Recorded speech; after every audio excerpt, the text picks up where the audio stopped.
Hello learners, welcome to Sure Question Academy. Please watch the videos, like and subscribe to the channel. എല്ലാവർക്കും നമസ്കാരം. പ്രതിരോധവും റെസിസ്റ്റിവിറ്റിയുമായി ബന്ധപ്പെട്ട വളരെ രസകരമായ ഒരു ചോദ്യം നമുക്ക് നോക്കാം. ചിത്രത്തിൽ ഒരേ താപനിലയിലുള്ള നിക്രോം വയറുകൾ കാണിച്ചിരിക്കുന്നു എന്ന് ചോദ്യത്തിൽ പറയുന്നു. ഈ ചിത്രം ശ്രദ്ധിച്ചാൽ പി, ക്യു, ആർ എന്നീ 3 നിക്രോം വയറുകൾ നിങ്ങൾക്ക് കാണാം. ഇതിൽ വയർ പി ഏറ്റവും വണ്ണം കുറഞ്ഞതും വയർ ആർ ഏറ്റവും വണ്ണം കൂടിയതുമാണ്.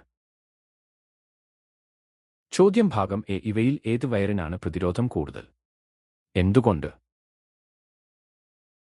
നമുക്ക് ഭാഗം എയുടെ ഉത്തരം നോക്കാം.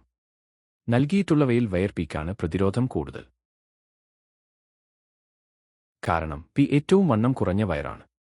പ്രതിരോധം വയറിന്റെ ഛേദന വിസ്തീർണത്തിന് വിപരീതാനുപാതത്തിലാണ് എന്ന് നമ്മൾ പഠിച്ചിട്ടുണ്ട്. അതായത് R is proportional to 1/A. അതുകൊണ്ട് വണ്ണം കുറയുമ്പോൾ പ്രതിരോധം കൂടും.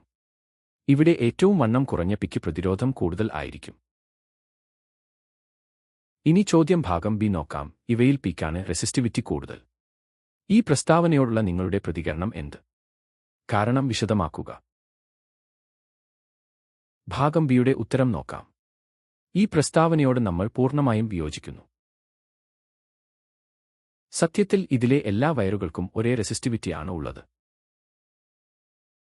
കാരണം ഇവയെല്ലാം നിക്രോം എന്ന ഒരേ പദാർത്ഥം കൊണ്ടാണ് നിർമ്മിച്ചിരിക്കുന്നത്. റെസിസ്റ്റിവിറ്റി ആ പദാർത്ഥത്തിന്റെ സ്വഭാവത്തെയും താപനിലയും മാത്രമേ ആശ്രയിക്കുന്നുള്ളൂ.